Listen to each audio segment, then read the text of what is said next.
just a lot of technical information, and we want to make sure that we go over it with you in person, but then that you also have it in the PowerPoint later to reference whenever you need it. Then I also have a set of PowerPoint slides on just general MAT stuff, the rules of the road, how to get things done more efficiently, that sort of stuff. And I'm also going to provide that email to you after the meeting for reference. And I think that'll be very helpful for you. We are also recording this meeting.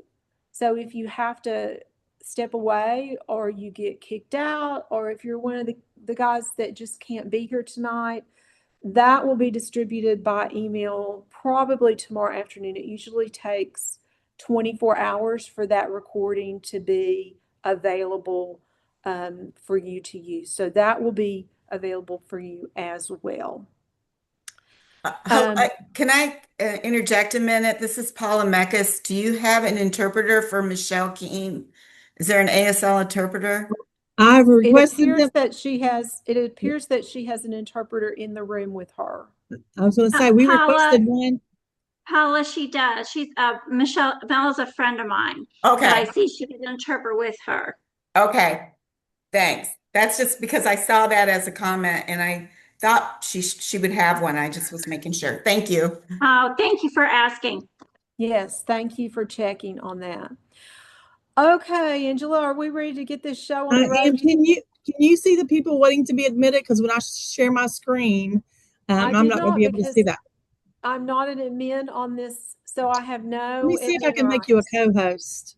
Hold on just a second. Not seeing it. And I can't share screen either. Okay, Brandy said this. Let me see if I can change that. I can change that. Okay, so you should have sharing rights. I'm gonna go ahead and share my screen and keep my fingers crossed that that's everybody, because it's 5:35. So okay. I'm gonna share my screen and we'll get started.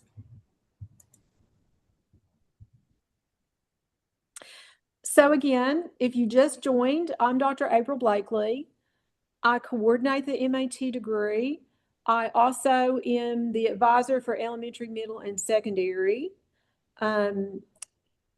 Miss Baker is in our PES office, and she's basically the information guru on your clinicals and your placements and all of that. So we're going to go over some basic stuff. We'll get through these slides as quickly as possible. Angela, I can't change screen, so you're going to have to. Okay, let me go back for just a second then. What did you say? It won't let you share screens? I can't. You pulled up the screen and shared it, but I can't change the slides when you're doing that. Oh, you mean my slides? Uh-huh. It's not showing you. Okay, let's try this again. I'll tell you what, why don't we do this? Why don't I start with my slides, and that'll give you time to finish admitting people and stuff. Okay, are you able to share now? Yes. Hold on just a second.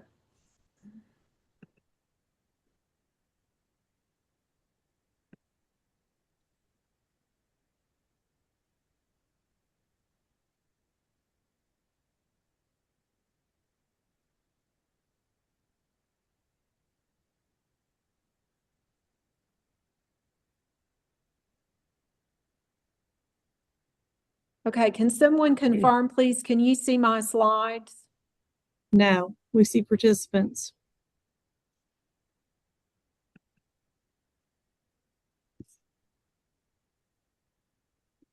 Okay, hold on.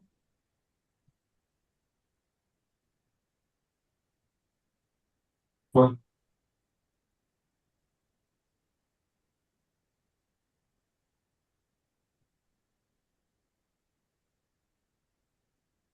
Can you see it now? Nope. Change the screen sharing. The teacher change. Right.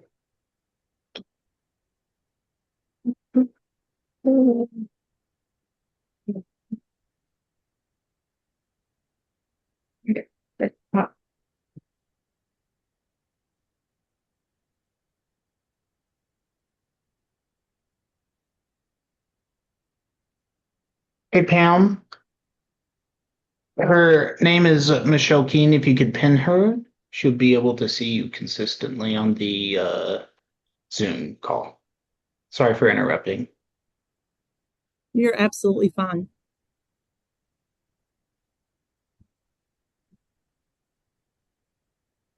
Okay, now we see your slides. Okay, great. I Yep, figured it and out. now they're gone again. That's okay. I think I know what I did.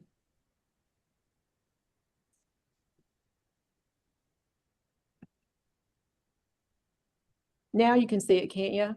Yes. Okay. All right, so I wanted to go over first the MAT contact sheet and give you some tips about who to email about what, because that can be one of the most confusing things when you're getting started. So obviously I'm the coordinator. I assist with admissions and overall degree issues. So if it's an overall thing about your concentration or your degree, I'm the best person to email always. If it's about your program of study, specifically your concentration, then your advisor is the best person to email. And we have several advisors. I also advise for elementary, middle, secondary, P12, and 512 concentrations. But Dr. Mary Jo Krill is the advisor for IEC, LBD, and MSD. And Haley Holstein is the DHH concentration advisor. So if it relates to your specific program, those are the three people. Oh, I forgot also, Dr. Ralph Turner is our library concentration advisor. So those are the 4 concentration advisors. You also have a professional advisor, Dr. Treva Macy. Dr. Macy is able to assist you with scheduling and registration issues. She can help you if you need a guide on coordinating something with the graduate school, with the registrar's office. She can help you with the override form, things like that. She cannot assist when it comes to things about your specific degree pathway, about what courses to register for, if you need to do something off of your normal tracking. Those questions need to go to your specific advisor. If you want to change a concentration by chance, sometimes people get offered jobs and they're enrolled in one concentration but would like to switch to a different one. That is a question that should come to me. So it can be a little confusing, but we hope this sheet helps you. Miss Rose is the Professional Education Services Director. And then Miss Baker, who is on this Zoom with us tonight, is your clinical placement person. And then Miss Rowlett is the alternative certification coordinator. You may have been in touch with her if you are already option 6. She handles all things option 6 for us. But if you have questions about do you qualify for it or you're thinking about it, that's a question that could also be sent to me. I would really like you not to email the alt certification office and Ms. Rowlett until you know that you need option 6 paperwork, okay? Or you would like a statement of eligibility, if that makes sense. I've already asked you to do this on an announcement in your EGC 830 course, but I really want everybody to program your signature on your EKU email so it auto-populates to be your name, your EKU ID, your MAT concentration, and then it should say option 6 if you are already option 6. If at some time during your degree you become option 6, you need to edit your email and add that. Why do I ask this? Because it really helps us answer your question more accurately if we don't have to look you up, before we start formalizing an answer to your question. And look you up? Yes, I would need to, because we have almost 200 students actively enrolled in the MAT degree in over 22 different concentrations. And everybody is on a little bit different pathway or semester within their degree. And then this just gives us a starting point. Then if you're asking your professor a question about the course you're enrolled in, if you will also put the course name like EGC 830 in the subject line of your email. Why do we ask that? Well, take me, for example. I have 5 courses that started on Monday. And some of my courses are very similar to each other. Like I'm teaching 2 literacy courses right now at the graduate level and 2 at the undergraduate level. And a student might ask a question about an assignment, but it's very similar and they were vague. And if they tell me the name of the course, then I know exactly what they're talking about. And I don't have to go search for them in the course rosters. So that's also very helpful to do. You must use your EKU email to communicate with us at EKU. You cannot use your personal or your school emails. We really are not permitted to hold conversations with you in Gmail or Hotmail or AOL or school emails, okay? So get in the habit of checking your EKU email frequently and emailing us from that. Did you know you can have it forwarded to your personal email so that you never miss messages? You can set that up with IT here. Makes it much easier. As I said earlier, pick the most appropriate person on the contact sheet to email when you have a question, and email only that one person first. Please don't put 3 or 4 people on an email, because emailing everybody that might work with you just isn't helpful. It can muddy communications. It can create confusion. We all want to answer the email and we want to do it as effectively and efficiently as possible, but it's probably not helpful if 3 of us all answer the same question. So start with one person, and I promise you, if that one person is not the right person, it's okay. They'll forward it to the right person for you. Before I move on, are there any questions?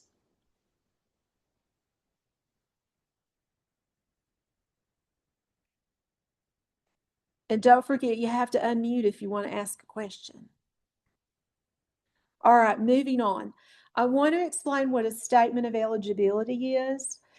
If you wish to apply for teaching positions, you may do so as soon as you have clear admission to the MAT degree. What could keep you from having clear admission?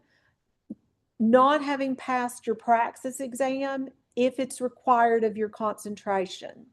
For example, most middle and secondary 512, P12 concentrations require the praxis for clear admission. And so you may be on what we call provisional admission this semester. It allows you to take classes all the way through the first semester and gives you time to sit for the praxis and pass it and for us to receive your test scores. So provisional admission, you are not eligible yet for a statement of eligibility. But as soon as we can move you to clear admit, you are eligible for a statement of eligibility that allows you to start applying for jobs that are listed as available in the state of Kentucky.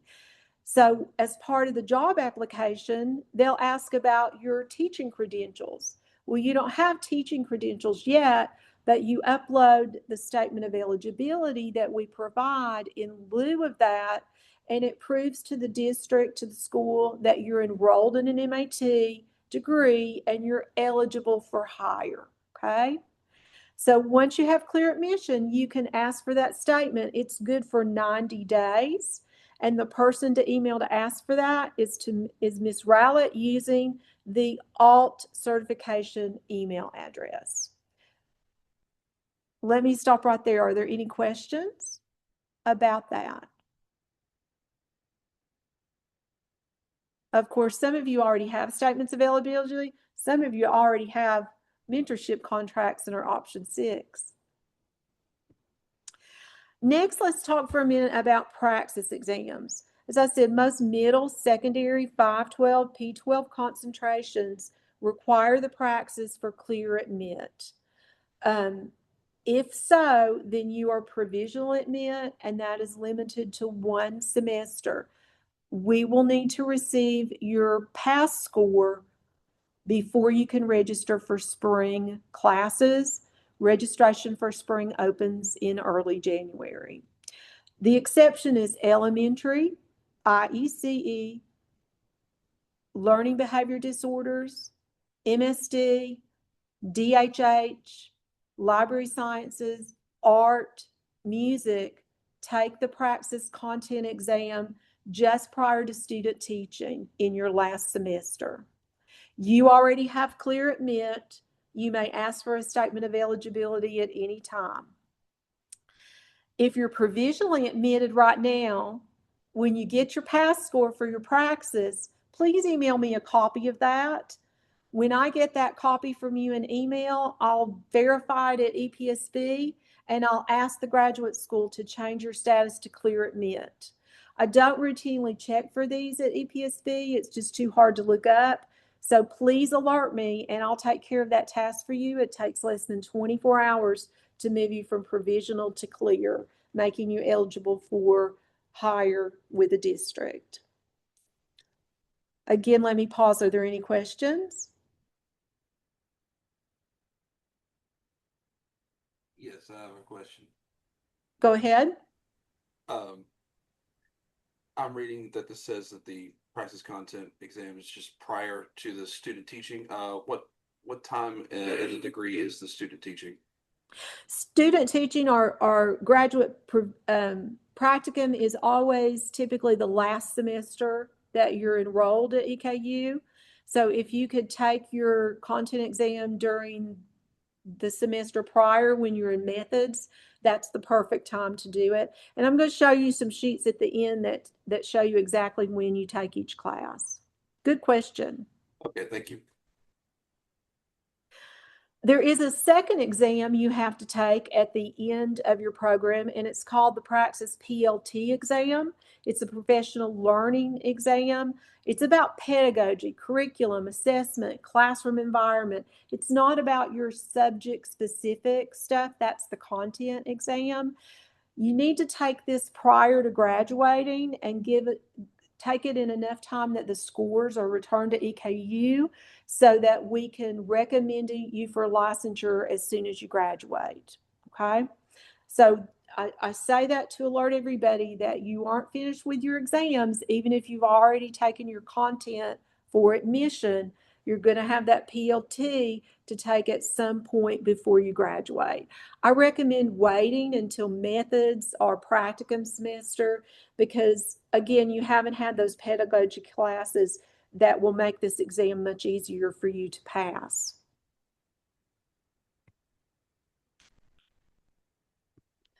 All right, sometimes you'll ask to change a concentration. Most of the time, that's acceptable. It might be changing from LBD to MSD. Usually this occurs in the concentrations where a praxis is not required for admission. But just to be aware, you have to meet the eligibility for admission requirements for that concentration. So say you're in MAT English, but you get a job offer in middle grades math, you can't just change into math unless you meet the criteria to be admitted to math. So that goes back to needing that prior degree or 24 credit hours in mathematics plus a passing praxis score. So usually people ask for concentration change because of a job offer, but just be aware you still have to meet the admission criteria. And if you have questions about that, just please always email me. I'll get back to you very quickly and talk you through it, okay? Degree audits. If you've looked at your degree audit and your planner at EKU, You may have realized that your degree audit is not accurate currently. And I put this in all caps on purpose, and I said it twice on purpose. As much as I want your degree audits to be accurate, it is out of our hands within the School of Education to get them there. We are waiting on the registrar to update the curriculum and then to script the MAT degrees that you just started into the back end of the degree audits. I've been told that that's going to be delayed. I hope that that will happen in the next couple of weeks. I hope they surprise me and it's ready on Monday, but I'm not optimistic. I promise you that as soon as they script it correctly, your advisors will go in and make sure that it's accurate, that your planners are accurate, and that everything is up to date. But right now, you can't really trust the information that you're seeing there. So please go with what Dr. Macy asked you to register for, what your advisors have asked you to register for. Your planners are pretty much correct. It's just the front end audit that looks wrong. For example, it might say that your elementary education degree is 49 hours. It is not 49 hours. It is much closer to 31 hours now, because we worked very hard over the summer to reduce the credit hours required in the MAT degree. Middle and secondary, your degrees are 30 credit hours now. They used to be 34 credit hours. We've done everything within our possibilities to save you tuition money, because we know that money is a critical factor in whether you can do an MAT degree, and we want you to pay as little tuition as possible. So we've worked very hard, very quickly this summer to pull down the credit hours, and it's just not showing up in the audits yet. Questions?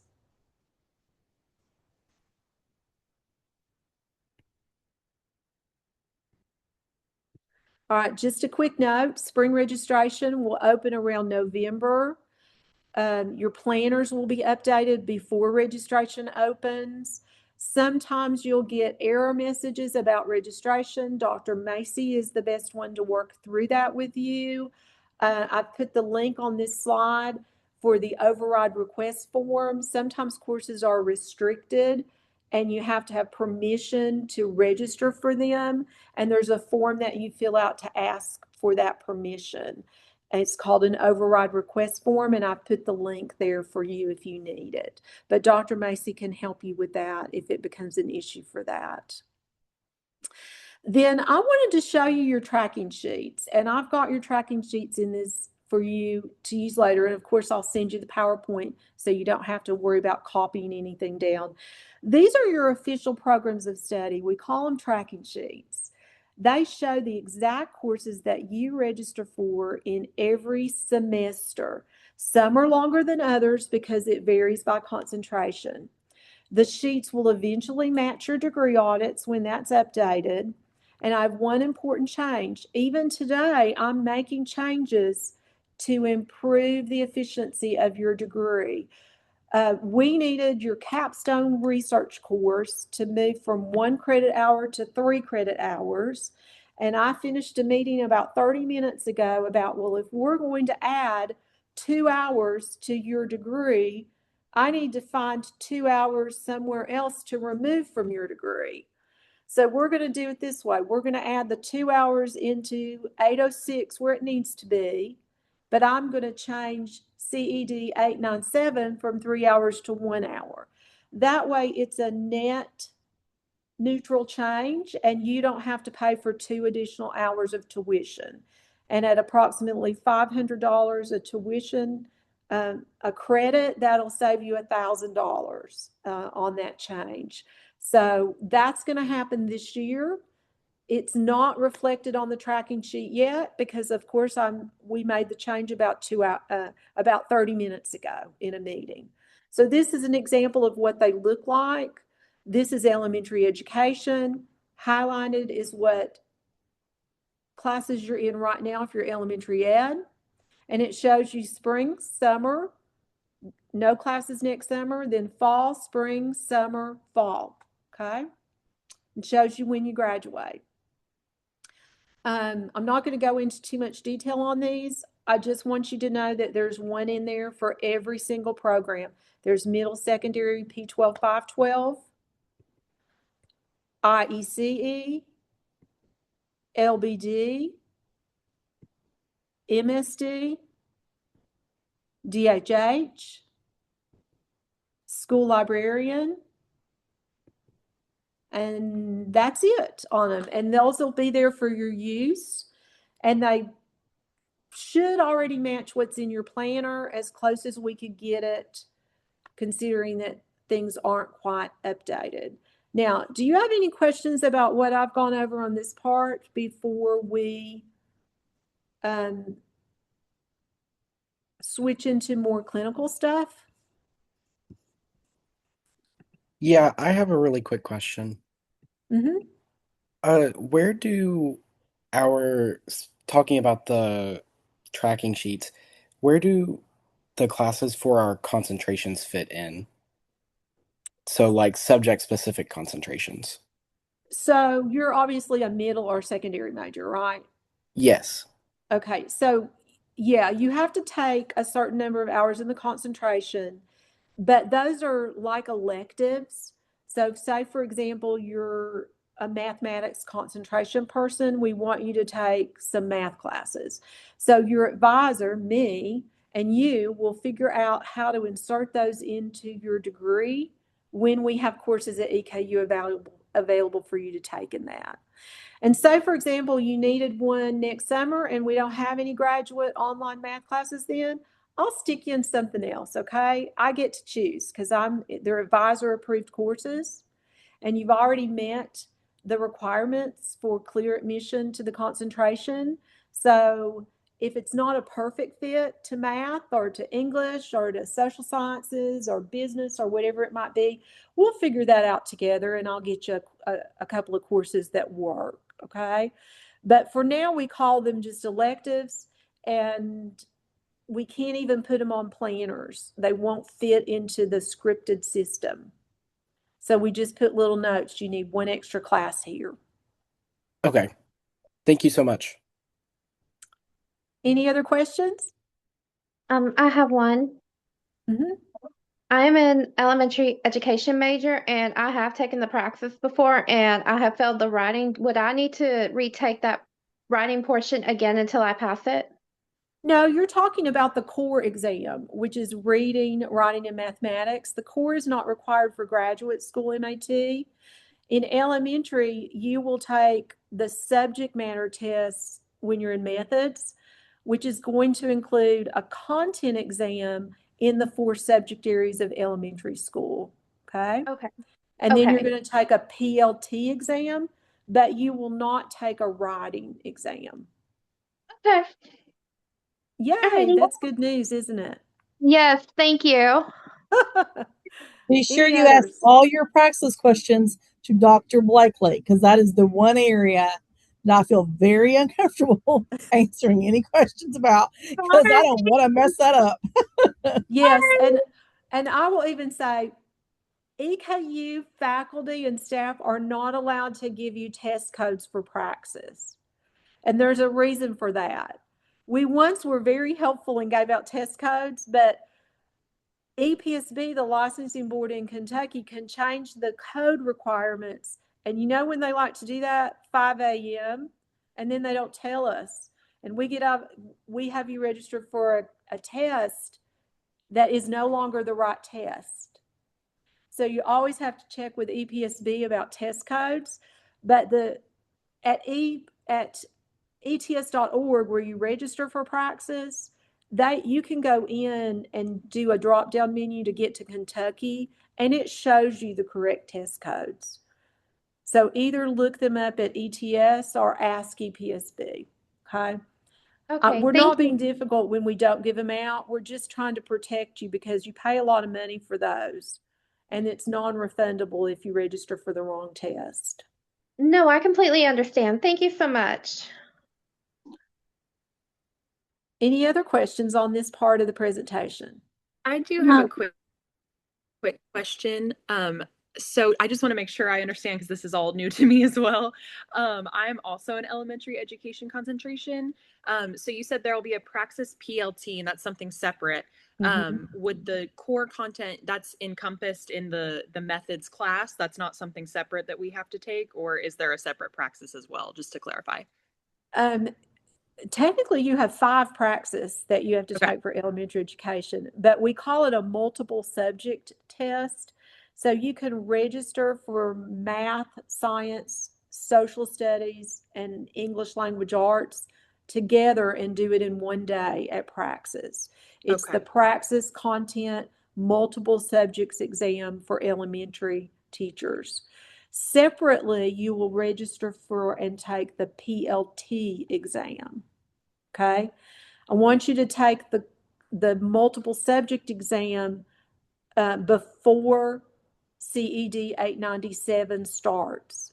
Okay. So do it in the semester prior to your last semester. Okay. The PLT you can do in the last semester if you want to. You can do the PLT anytime in the last 6 months or so of your degree.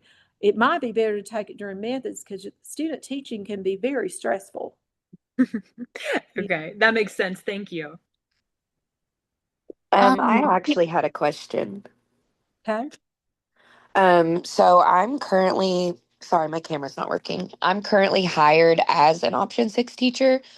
And I was wondering, how does clinicals work like in my situation? Like, As long as you remain employed in an option 6 classroom, all of your clinicals occur in your own classroom. okay.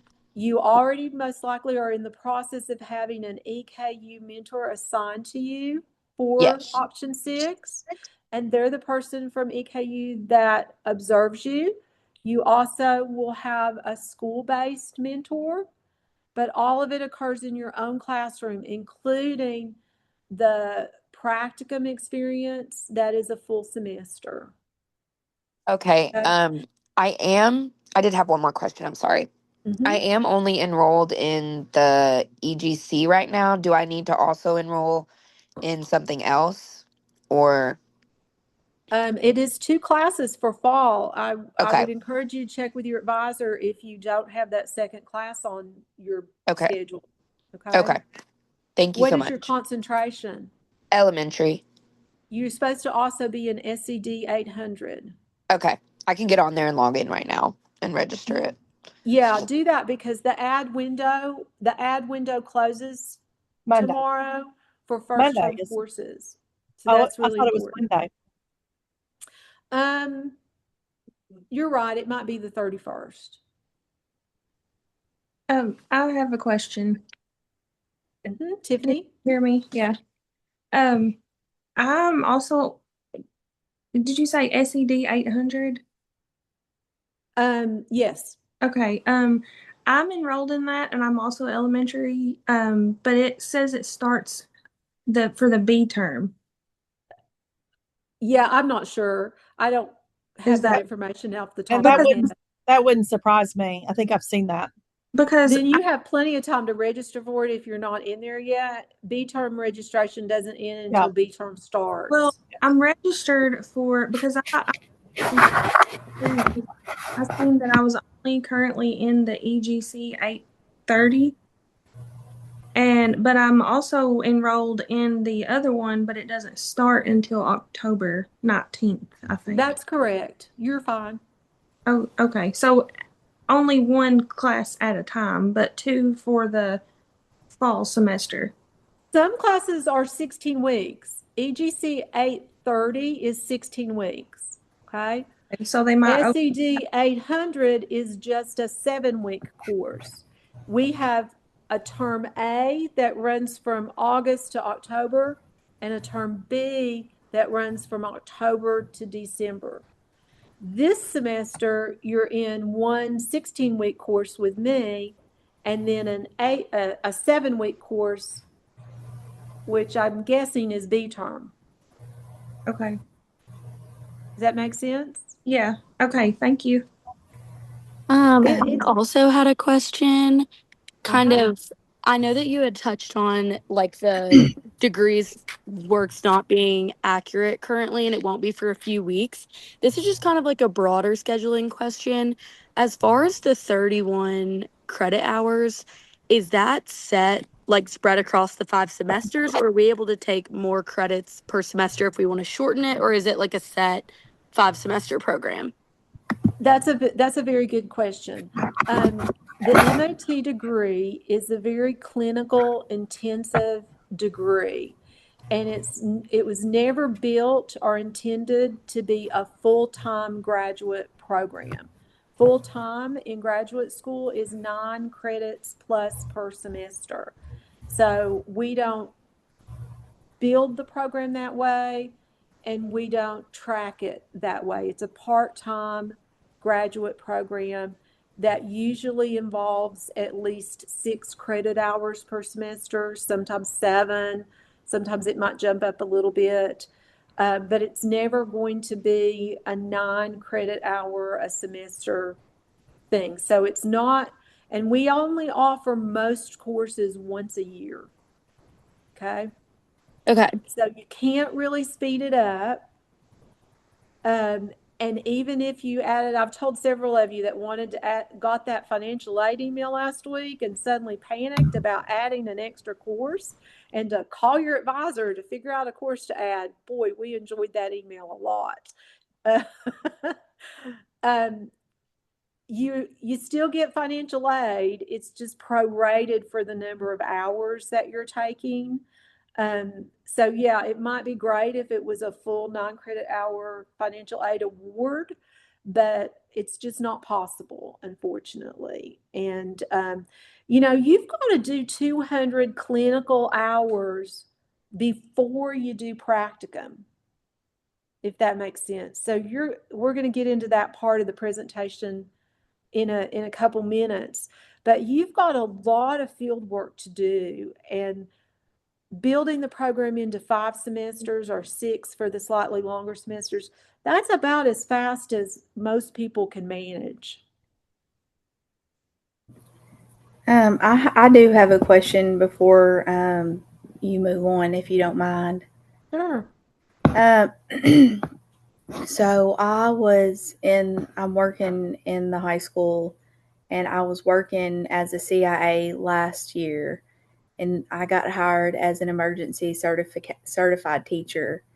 And so my question is, we were talking about this in the department, and I told them that I was doing my MAT and that I knew that I was going to have to do so many observation hours, and they wanted me to know how that's going to work, because I do have 6 classes that I teach. Now, I do have a Title I teacher that's in there with me 3 days a week right now, and I have a co-lab teacher for 3 of the classes, because there are some kids in there that are sped. Yeah, Lizzie, let me interrupt you for just a second. That's probably a question that we'll have to go into more detail individually. About figuring out how to do that, or that you can talk with your clinical educator about more specifically, rather than, it's probably going to take more than the time I have to answer it with you right this moment. But I promise you we'll get back to it, okay? Okay. All right. I did have Any one other question. questions? Uh-huh. Yeah, I had one. So you said that, so I'm only enrolled in EDC 830. Should I be enrolled in something else when you said we should be enrolled in 2 things? Okay, I can't, I've got 46 of you. I can't tell that in this Zoom right now. But if you have a question about that, email me and I will check your registration and your audit and answer the question in email, okay? Okay, thank you. I don't mind doing that at all. I just don't have the data in front of me to tell you yes or no. I had a question. Mm-hmm. I was wondering, how are the clinical hours logged on the Kentucky Education website? We're going to get to that. I'll be covering that. Yep. That I'll is be a covering good that. segue. If It we could is. share, if Angela, if we could share the other slide share? We'll get started on that. All right. All right, beautiful. It's loading. Oh, yeah. I was going to say it may be slow. Okay. So we're going to talk about those clinical items. And so here's our agenda. I'm the only PES person on here, although we do have some clinical educators on here right now. But I see there's quite a few, so we won't take a minute to even let them introduce themselves because I know people need to get to their back to their families. We'll talk about terminology so you understand what all the acronyms are. We'll talk about your clinical sequence and expectations. We're going to talk about the KECs or the and KFEDS hours, your Canvas course, student learning and licensure or watermark, what dispositions are, graduation and certification, and then resources. So we're going to hop right into this. So CT stands for Cooperating Teacher. This is the district teacher whose classroom you are placed in if you're a traditional MAT candidate. Otherwise, you may have a district mentor or DM. Option 6 candidates, district mentor, will complete their observations. And then a CE is a clinical educator, or we sometimes call them a university mentor, UM, are the assigned person that observes and supports you in your clinicals, and not just you, but your cooperating teacher, district mentor too. We also support them when they have questions. And then we call you the teacher candidate, the TC. So here's an overview, and I know it's a lot, so let's just focus right now on EGC 830, which we used to call CED 810. So you have to complete 60 hours. Now, let me say right up front, if you're in option 6, hours don't matter. You're going to get all your hours in a week or two, so you don't have to log hours. So if you're option 6, you won't be logging hours. But if you aren't and you're a traditional student, you have to log 60 hours. We expect in the first 20 hours, you'll just be observing, because just like in our undergrad program, when we start people out, we let them just observe so they kind of get used to the lay of the land, so to speak. But you'll complete those hours over the course of the term. You can't run and do them in a couple weeks and be done. We expect you to be there all semester because we need to be able to see you grow. You'll design and deliver at least 3 lessons, and those will be observed and scored. 2 will be observed by your clinical educator or your university mentor, and then 1 will be observed by that cooperating teacher, or if you're option 6, your district mentor.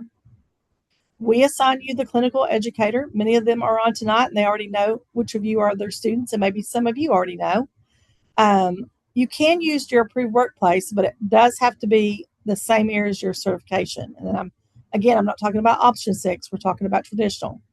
And in this first semester of classes for EGC 830, you are to go and observe a site-based decision-making meeting and a school board meeting. So you're going to look at the individual school, and you're going to look at the district. Okay, and that's true from MAT and traditional. Everybody has to complete that requirement. Any questions about that much? Okay, I'm going to go over the rest of these. I have a question. Sure. I can't see you because I've got my whole screen taken up. Go ahead.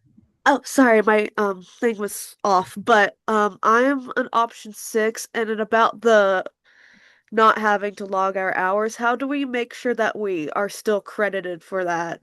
You don't have to worry about it because as long as you're option 6 for 1 semester, you're going to get your 200 hours. Oh, okay. Thank you. Yeah, you're going to get way more than your 200 hours, so we're not worried about it. You may have already gotten 200 hours. Feels like it. Any other questions? Okay. And that's a full semester, as Dr. Blakely had pointed out. Can I interrupt for just a second? Sure. Your clinical stuff, if you haven't noticed already, you have a folder in EGC 830 labeled clinical.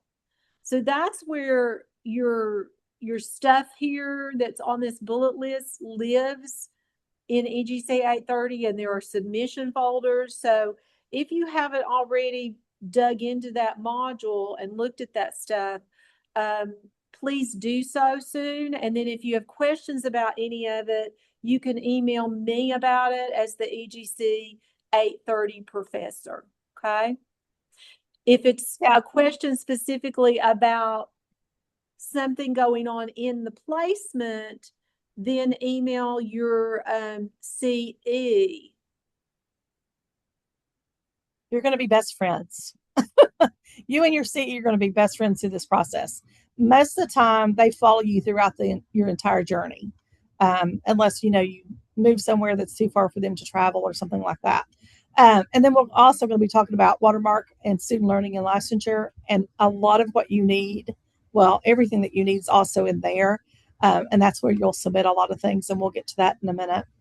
So your next course, ELE 828 or EMS 874, formerly called CED 830. I have to say that for my colleagues who are on here, and we're still getting used to this language. It's another 60 hours over the course. You don't start with 20 hours of observation. You should be jumping right in and helping, just like this semester, 3 lessons and observations. Again, 1 by your CT or district mentor, 2 by your clinical educator, who again is assigned. This time, 2 of your 60 hours must include tutoring and PLCs.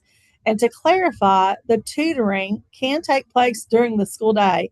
It doesn't have to be after school, because a lot of schools are no longer funding that. So if you're just tutoring in the classroom, that also counts. You just need to make sure that if you're traditional students, that you log it as such in KEX and in SLL. And if you're option 6, you'll just report those to your clinical educator. And then after that is, hopefully after that will be 840.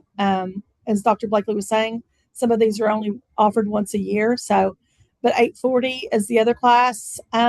It's a full 16 weeks as well. Elementary will do their hours in 2 different semesters. They'll do 40 in one semester, 40 in the other. Middle grades and secondary programs will do all 80 hours in a 1 credit hour enrollment.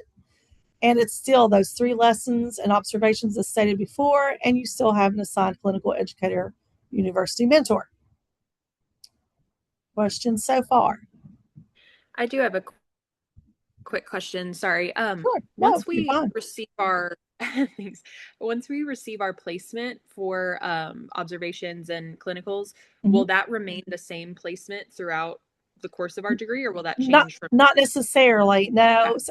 Sometimes, we look at different things, like we want you to have diverse experiences.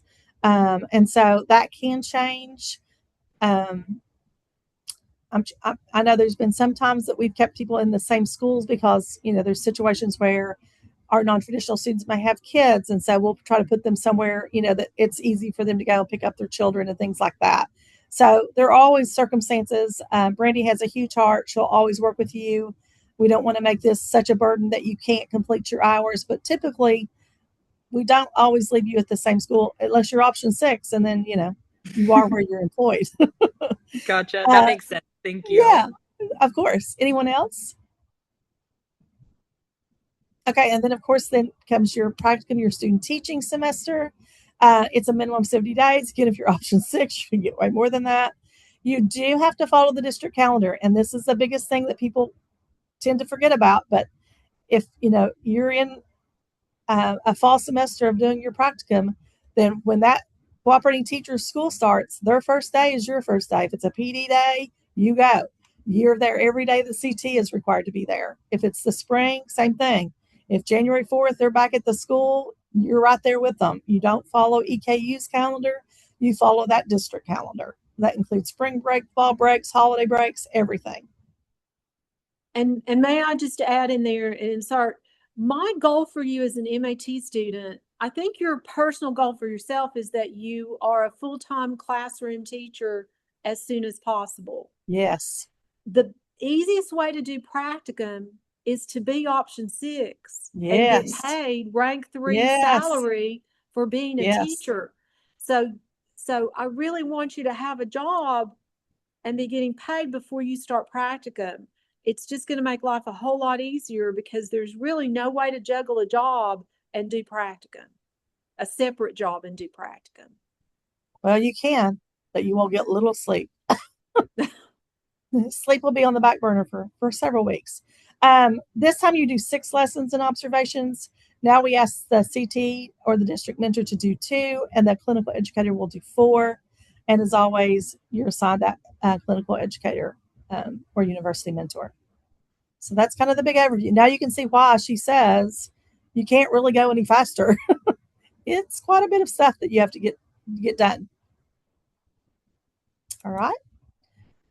We do allow you to use volunteer hours, both the traditional and the MAT students, up to 5 of your 60 during the term.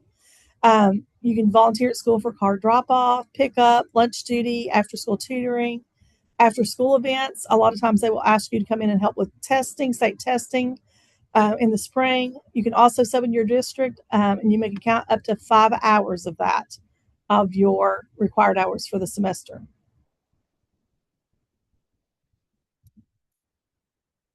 All right, and now we get into KFETs and KEX report tracking, and I'm going to go a little bit slower. I have than a normal. question. Okay, sure. So going back to what you just said about the volunteer hours.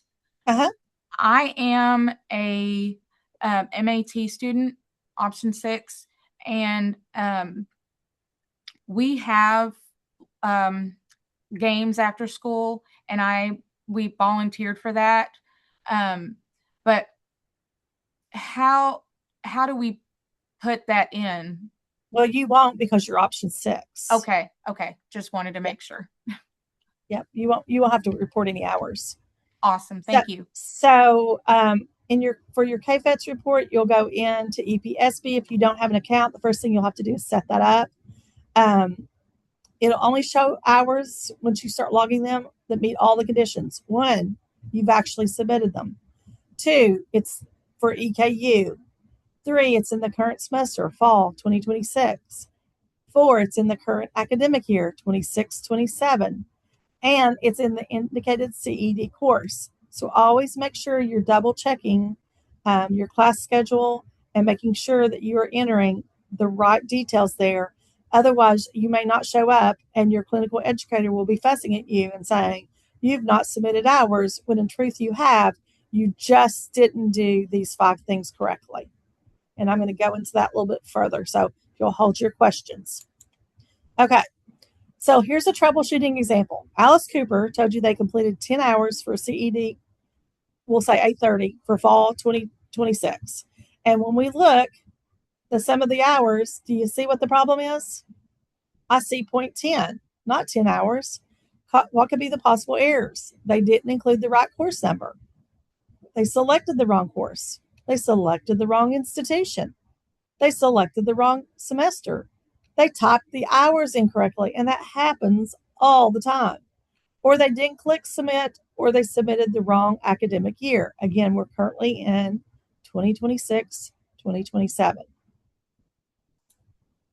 Here's an example, and I don't know how well you all can see this. I'm on my little bitty screen, but if we look at these, we see number 1 person had no course number.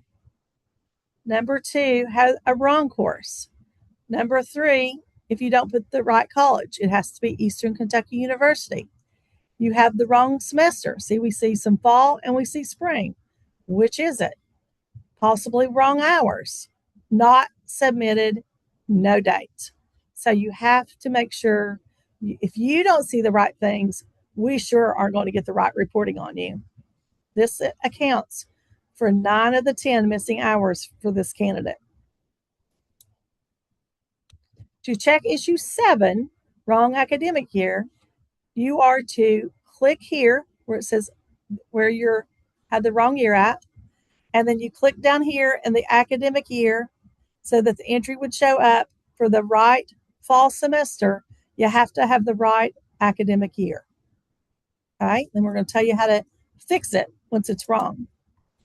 You're going to click the blue, and then you're going to get these slides. So anytime you have to do anything, pull up this slide, and that way you'll know how to fix it. You're going to click the blue activity type label, scroll to the bottom of the page, and click Resend Submittal. The Field Experience Record page will reload, and the resended entry will have the submitted date removed. You'll click the blue activity type label of the entry with no submitted date. You're going to make those necessary corrections, whether it's the academic year, the course semester, whatever, and then you'll hit click submit. That should then take care of it. So again, here's the blue activity label. See, these are in blue. Okay, you're going to click the one that's wrong. Down here, this one has nothing, you'll see. And then once you correct it, right here, or get ready to correct it, you'll hit this rescind submittal. It'll take you to the one that you need to work on. I think this arrow's out of place. I think it actually belongs up here. And then you're going to check. Make sure you have the academic year, that it's now fall. And then you'll always select your course again after changing the academic year semester. And that should make sure it comes up then. For that record, it was supposed to be fall of 2023. And then what do we have left to do? You have to submit the for review. Don't forget to do that after you've made the corrections. Okay? So again, if you're sitting there in your option 6, you're sitting there going, I don't have to worry about this. But if you're not, you might. And those slides will help walk you through it. And trust me, anytime you get stuck, Roswell Manning in our office has the patience of more so than anybody I believe I've ever seen, and can walk you through it and help you get it fixed. Questions now? All right.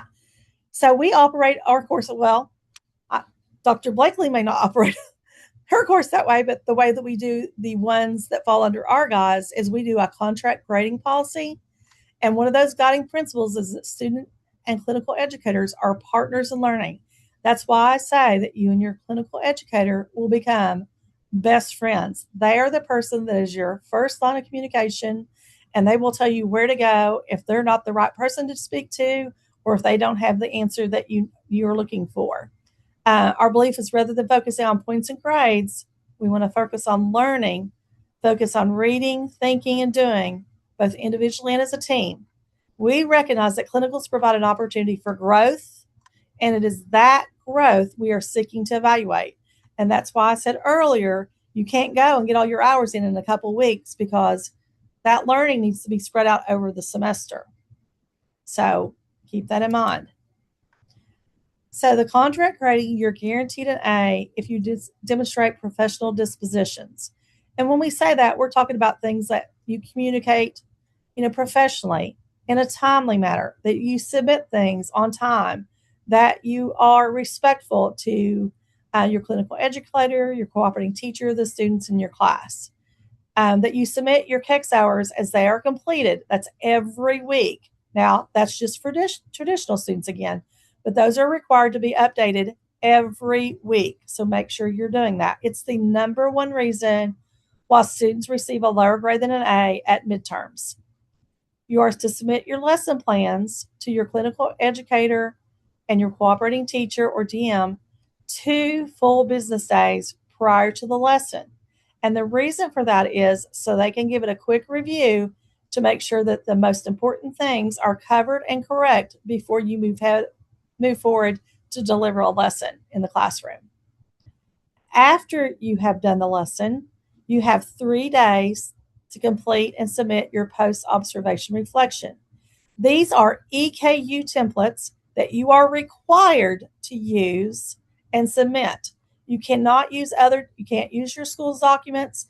You can use them as your guidance if you need to, but those lesson plans that are observed have to be submitted on the EKU templates, as does the post-observation reflection. It is a requirement. For this first course, you'll have to earn a holistic score of 2 on the final evaluation. Now, that doesn't mean that you may not receive scores of 1s and 2s on the rubric. What it means is by your final evaluation, after all 3 observations are done, you score a holistic score of a 2. That means you passed the class. You also must have observed a site-based decision-making meeting and a school board meeting. Again, only applicable to traditional MAT students. You'll complete the 3 teaching observations and post-observation reflections, and I can't see what that bottom part says because my screen is hid. Questions about contract grading? I do want to add that in your first 2 courses, we used to have separate CEDs that you took in conjunction with, say, EGC 830, but Yeah. in a in a striving to reduce the tuition that you paid, we embedded those clinical experiences into your first course, EGC 830. So EGC 830 is still a traditional course with traditional grading, just as is Clinical 2 that you will take in the spring. This contract grading for making an A really applies to CED 840 and CED 897 now, because you're Correct. still going to get a traditional grade in your first two clinically hubbed courses. Correct. This is our first semester of having those embedded, our clinicals embedded that way. But I can promise you all the things that we've gone over are all good practices for you to utilize the entire time that you are working towards your teaching certification. Okay. So again, all this is just the same that we've gone over. It's just stated about how you fail. Of course, it's going to be a little bit different with the embedded course. I want to move on to option 6, those requirements. And I think Dr. Blakely has gone over the majority of these. So I'm going to go pretty quickly. It's just another way for you to see them. But for the option 6 eligibility letter, you have to have clear admission to the MAT program, enrolled in courses on the Degree Works advisor approved, and requested by the alt cert specialist. If you are hired, the following must be completed: that CATP application. Your district normally initiates that process for that temporary provisional certification. It's completed by you and the school district. You notify the alt cert specialist when it has been uploaded to EBSB. You do have to renew that yearly. And Deshana Rowlett spends endless amount of time of reminding people of that. But that is your professional responsibility to keep up with. Signed mentor agreements in the name of the school, the name and email address of your district mentor. Must be certified in your content area to be your mentor.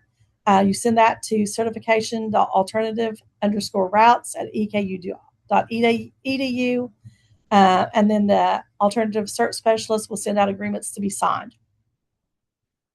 Once the mentor agreement, I'm sorry, I was going to say, I cannot stress how important it is that if you receive a job offer from a district, that you email me as the MAT coordinator and you email alt cert immediately. Okay.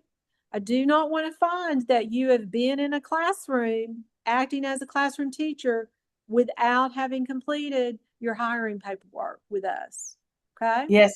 And it happens all the time. And unfortunately, I'm usually the one that has to that finds out and has to email the alt cert specialist, and then she emails Dr. Blakely.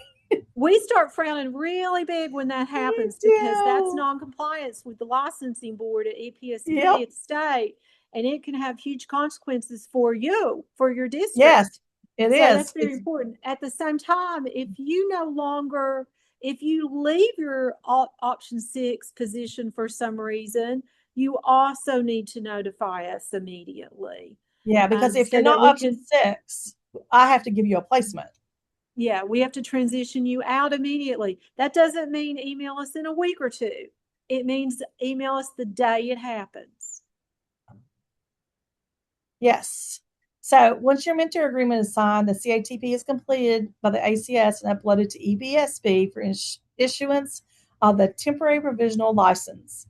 You must notify the ACS if you change positions, not just if you lose the job, but if you even change positions, because that then requires a new temporary certification and or agreement must be completed. So it's not carte blanche. I'm covered. I've got a job somewhere. No, every position has to have its own temporary certification. And I can't read that last line because my screen is blocked. Must complete something. You all can read. I'll take it upon you to know what that says. Emergency certification is not option 6. There's a reason why Brandy has that in bold and in capital letters. It is not the same thing. It does not buy you out of your hours requirement, etc. Candidates hired to do the emergency certification are required to complete all clinical requirements as you're considered a traditional route, not option 6. This means that you have to do the placement survey so that I'll know where to place you. Observation hours must be completed in accordance with your course syllabus and in your certification area. Questions about that? Okay, so here's the difference. So you can look at Masters of Arts in Teaching if you're the traditional route versus option 6. Traditionals have to log the hours and KEX, and we've not talked about SLL. Hopefully there's a slide on that. These are not my slides. I'm just filling in for Brandy, but if not, I will add it verbally for you. Option 6 have complete the university and district mentor hours. That has to be submitted to the alt cert that we've just talked about. Both groups have observations by the university or clinical educator and the district mentor or cooperating teacher. Both groups do the dispositions and final evaluations. Traditional MATs will apply for student teaching, and they will attend student teaching seminars and will submit student teaching hours, not just student teaching hours, but clinical hours and SLL. So if you do not have a subscription to Watermark SLL and you're a traditional student, you will need to add that to your BookSmart order. Additionally, for $8.97, there is a student work sample that requires all of these items. I will say this, the weekly reflections are not required by option 6 candidates, but everything else there is. Option 6 have to renew their CATP yearly, and they must inform the office if they change positions or districts. And everyone will complete a CA-1 application in KEX upon graduation for your full certification, and you must pass the content and PLT praxis to have that happen. Questions?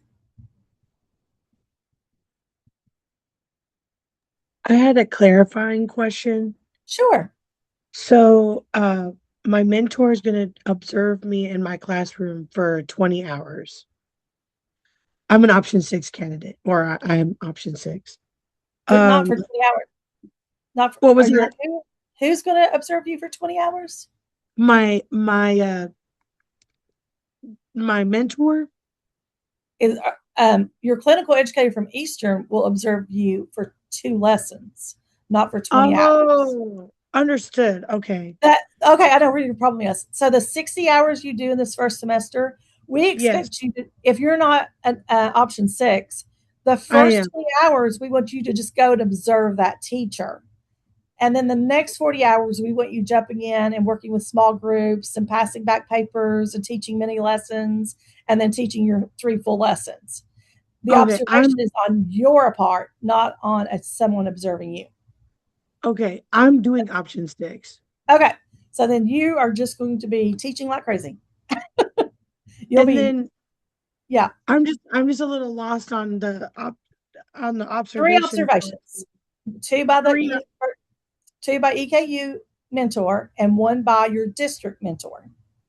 Okay. Yes. Remember, option 6 candidates don't think in hours. It's not about hours if you're option 6. It's not about hours. It is not. You're going to get all your hours in just a few weeks. Okay. And then the EKU, someone will observe 3 of my lessons. Someone from EKU will observe 2 of your lessons. And then whoever's your district mentor, somebody from your district, usually within your school building, yes, they will observe 1 and score it. Yes, ma'am. Yeah. So that's your 3 observations. Understood. Thank you so much for clarifying. Right. I can understand why that was confusing. All right. So now we're going to talk about the student teaching application. I know you're a ways from it. And this does only apply to traditional MAT. But for student teaching in the fall, the date will be 2/1/2015. for next fall and for the following spring. I don't know why she has a 15 on there. I think it's an example. Maybe that's Yeah, those interesting. dates aren't accurate. Yeah, those. Oh no, it's February 1st through February 15th of the spring semester if you're student teaching in the fall.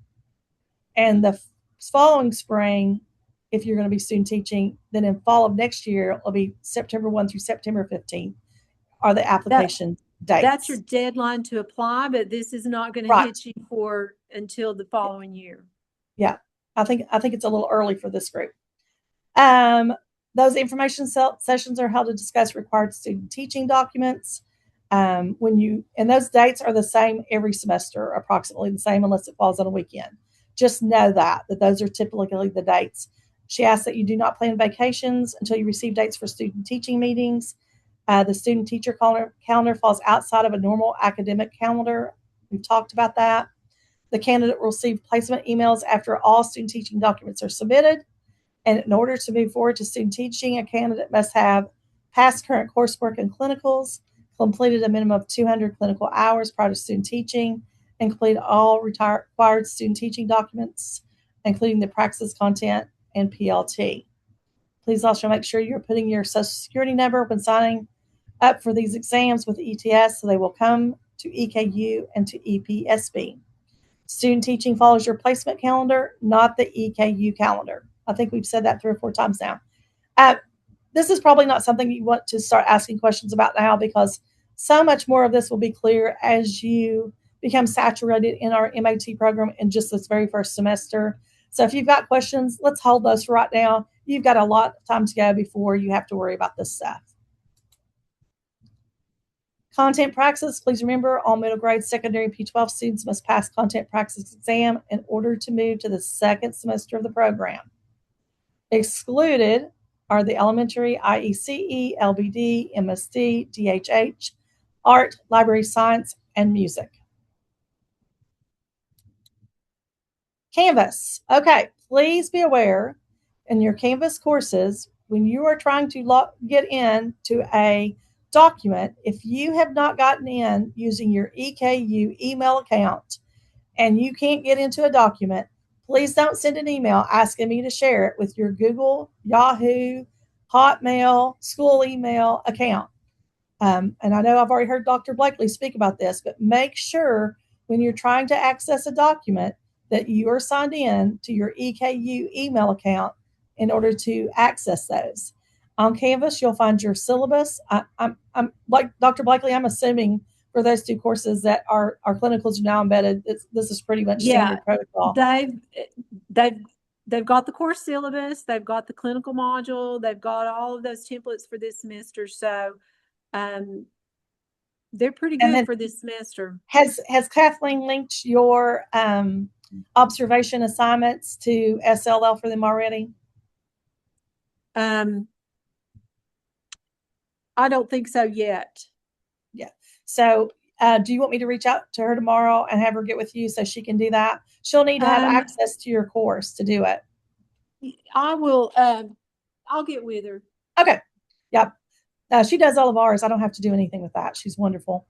And so there's resource tab on the courses 840 and 897 that I create for free praxis prep. I'm sure Dr. Blakely has those in hers as well.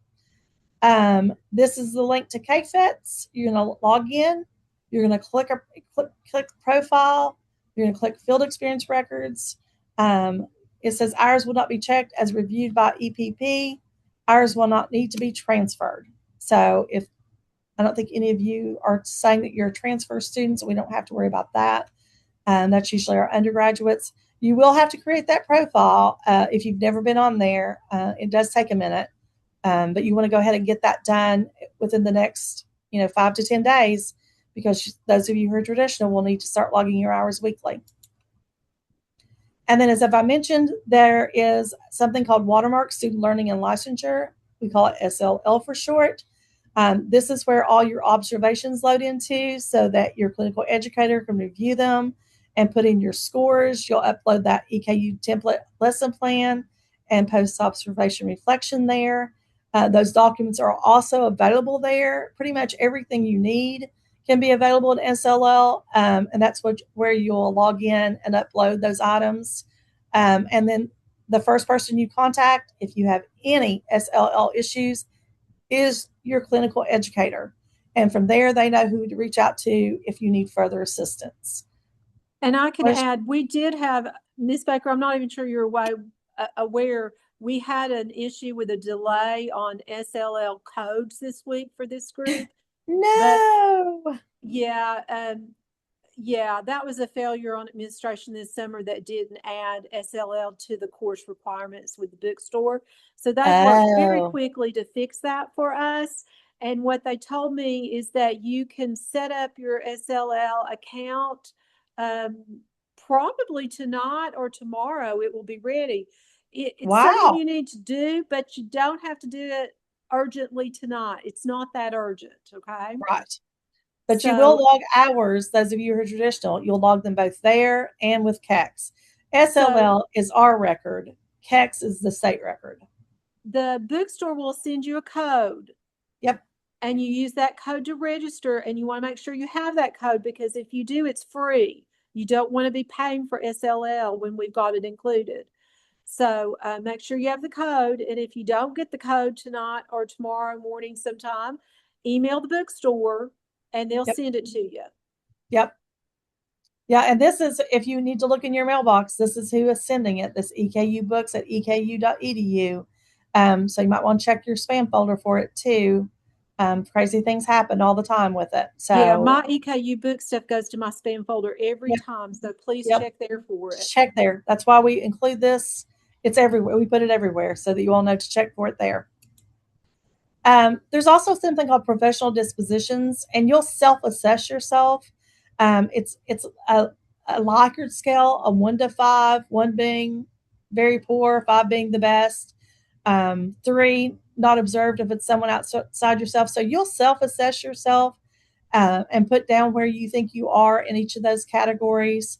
And then after you do yours, your clinical educator will come in behind you and evaluate your professional dispositions as well. This is something that's part of every semester of your clinicals. It's things like how well you communicate, your timeliness, professionalism, preparation, collaboration, etc. It's just something we do. And so sometimes if you're having an issue in your classroom, we will send an on-the-spot disposition to your cooperating teacher or your district mentor and ask them to assess your dispositions. If you score several 1s and 2s, Brandy may call you into her office. And if a couple people score a lot of 1s and 2s, then you may, and I'm not going to be able to remember the name of the group. I never can. What is it, Dr. Blakely, that you have to come in before? It's let's just say it has to be a personal meeting to discuss your dispositions. Yep, it is not pleasant. So it's a review board. Yeah, it is. So, but it takes a lot to get. It really does. That meeting.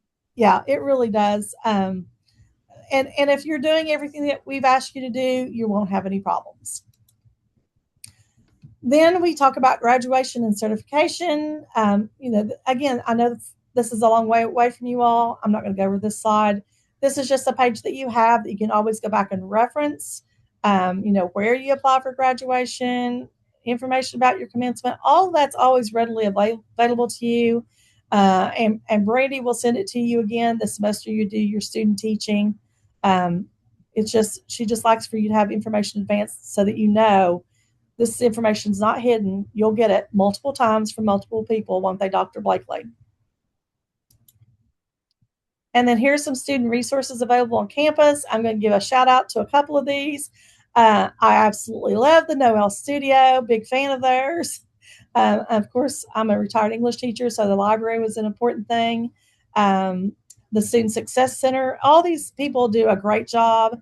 We've got a Colonel's Cupboard, if you need, food supplies. We have a clothing closet up on the 4th floor at Combs near our offices. We are here to support you and make sure that you have the resources you need during your time with us here at Eastern. So there are some resources for you. Please remember, always use your @mymail.eku.edu email address. email your assigned CE and CTs, introduce yourself.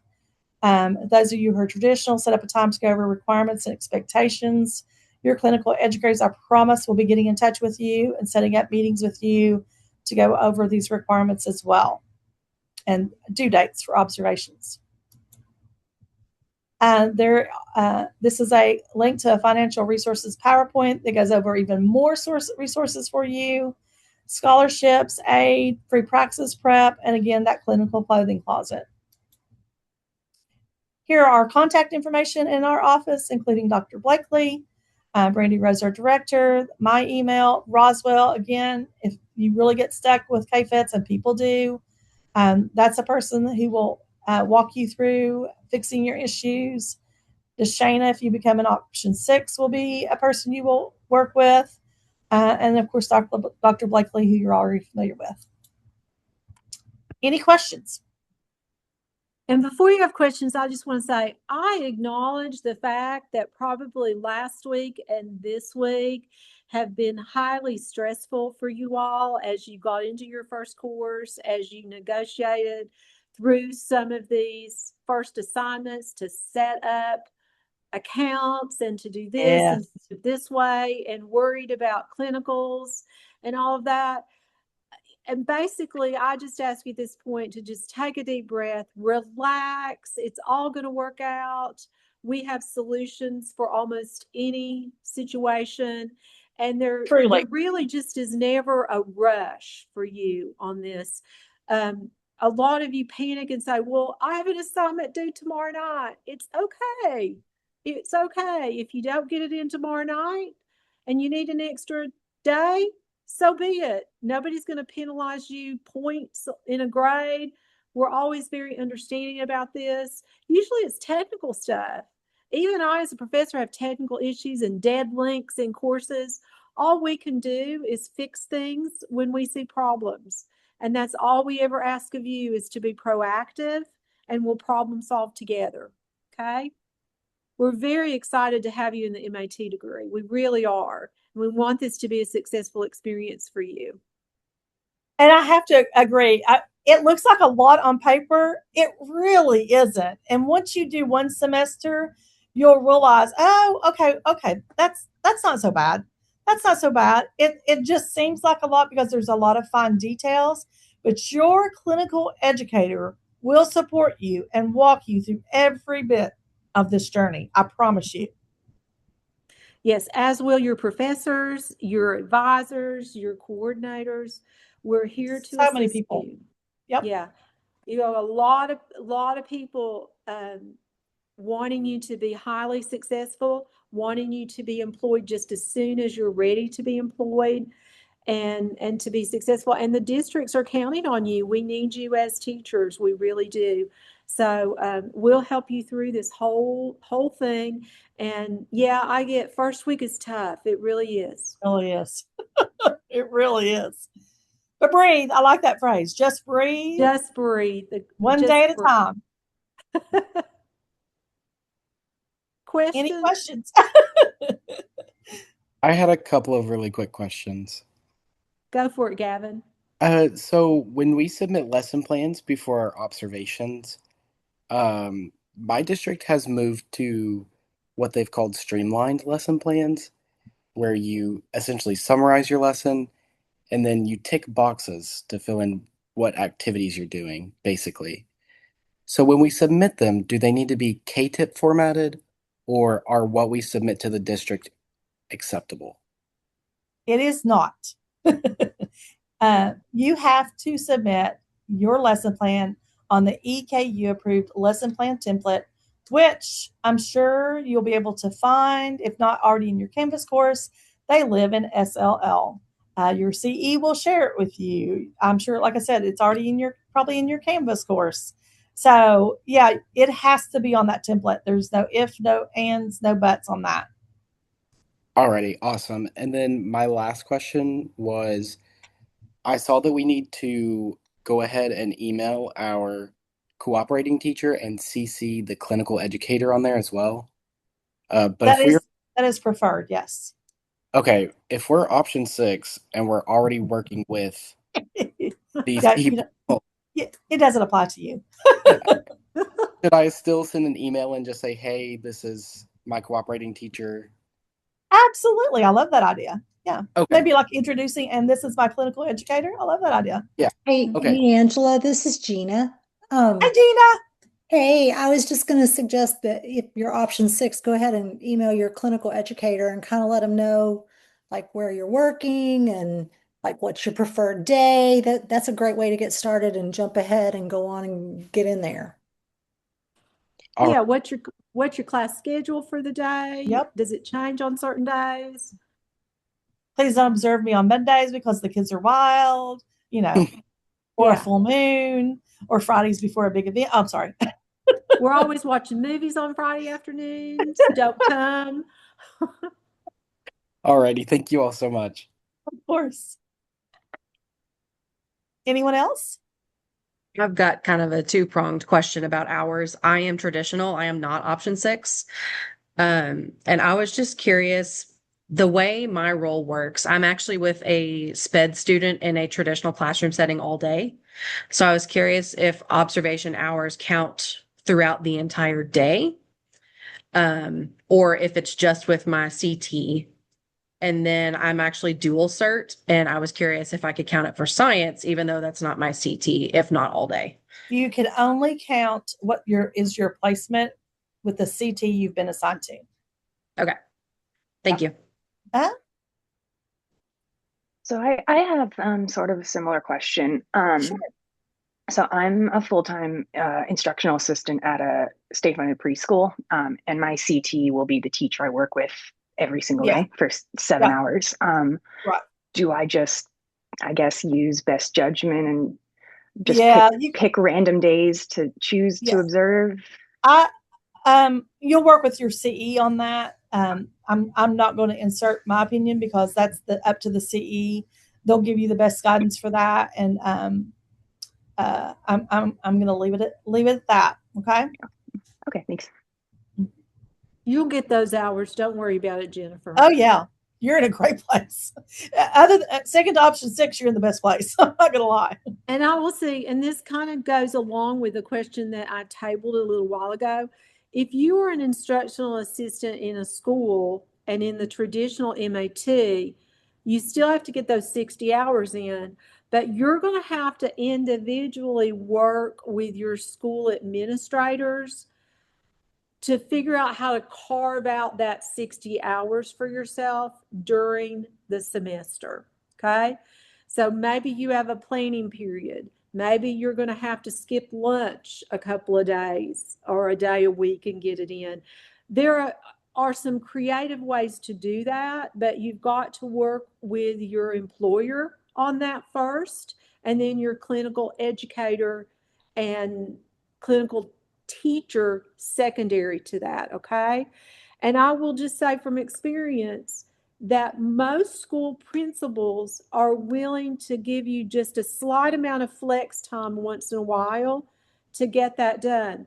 If they're not, and it's very stubborn and you don't think you're going to get the hours in, let us know. Perhaps we can have you visit a different school during your fall break.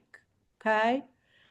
In a different district, because not all schools in all districts share the same holidays. Okay. Or PD days. Sometimes instructional assistants aren't required to be at PD days. That could be a day you could go to another school. It could, or you could also take a personal day. Not fun to have to blow a personal day, but you could at least get a good amount of observation done during a day like that. Okay. But for you, Jennifer, you're actually working as an instructional assistant in the classroom that is your cooperating teacher, correct? Yes. I mean, I haven't gotten my placement yet, but from everything I've been emailed, it sounds like I will. Yeah. Okay. That's much easier. Yeah. What's your program concentration? IECE. Okay. I was just making sure. Yeah. Sounds like it. Yeah. We would be foolish not to do that because that's one less placement we have to find. Great. Anybody else? When do we get our placements? when I have them. I don't have everybody. We are already in the process of sending those out. We started with the undergraduates. I will be working on some of the graduate, sending those out tomorrow. I think we're at about 95% right now for your group. So I just hate to send them out and everybody not have them. But more than likely, you will get them tomorrow, Monday at the latest. Did you say there was a survey that we were Yep. to take? Yep. What's your name? It's not showing up. Tiffany Spurlock. Oh, okay. Tiffany. Do a survey. Tiffany, yeah. Then you might want to email me and tell me your first three choices. Oh, I done the three. That's the survey. Oh, okay. I was. Yeah. Yeah. If you've done it, I have it. Okay. Anyone else? Okay. So like we said, sorry, somebody has a question? Yes. So in the clinical education portal, when we're talking about the placements, what the class that we're selecting is going to be that CED 810. Would that be correct? It's not the No, CED 810 no longer exists. It's help me out, Dr. Blakely. I can't. Something other 830. EGC. EGC 830. So I'm not seeing it on my side.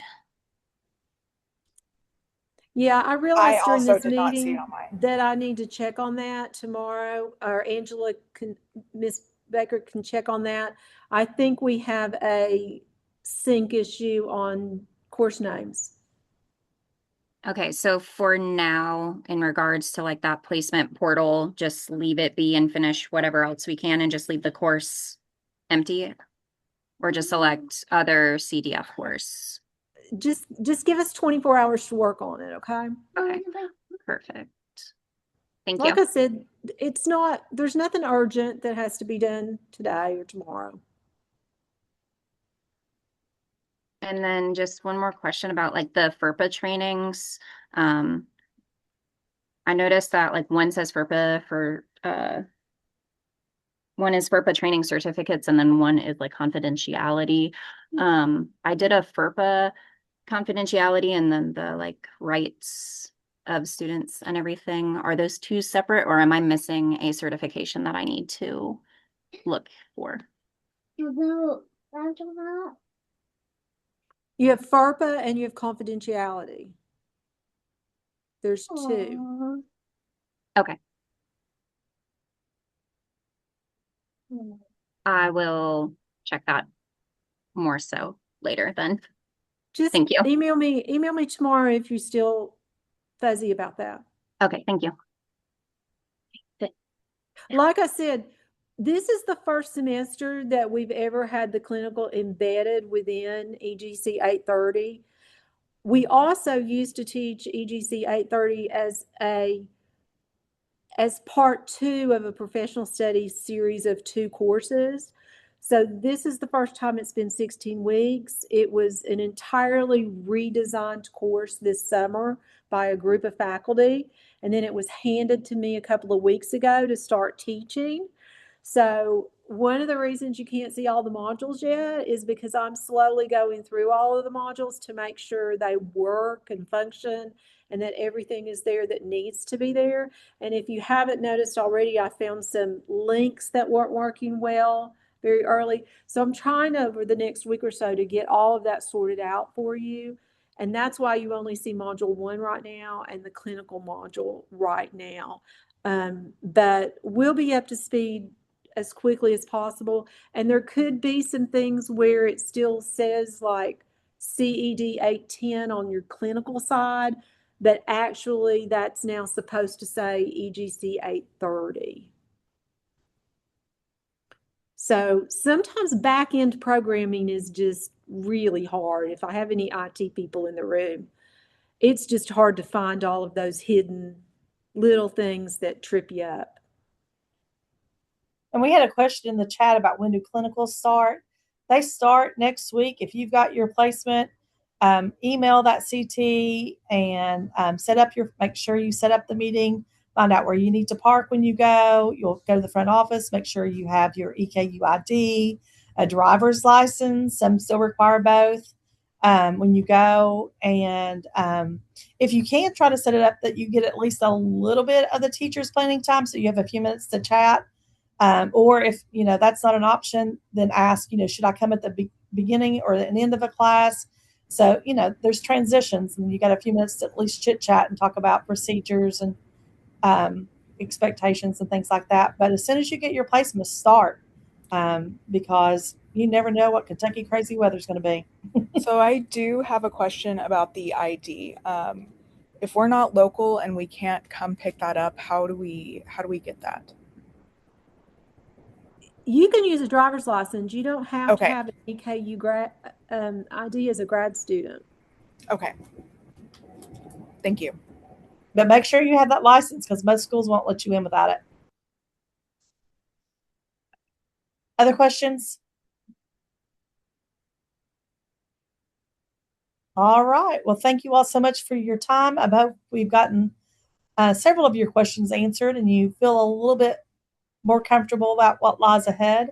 Do you remember I posted an announcement that said, wait till Thursday night. I promise you we're going to answer these questions and that you're going to feel a lot better after this meeting, and that I can answer it one time in this meeting and not 15 times in individual emails. Thumbs up if that happened. Did that happen? Do you feel better? Who feels better? Thumbs up? Maybe. I hope so. Yes. If not, email me. Yes. If not, email me and I'll take care of it tomorrow. There's some thumbs up. There we go. Yay. Took them a while to find that button. All right. Well, y'all have a good evening, and we'll be getting this recording and the slides out to you all sometime tomorrow, probably. Have a good one. Thank you.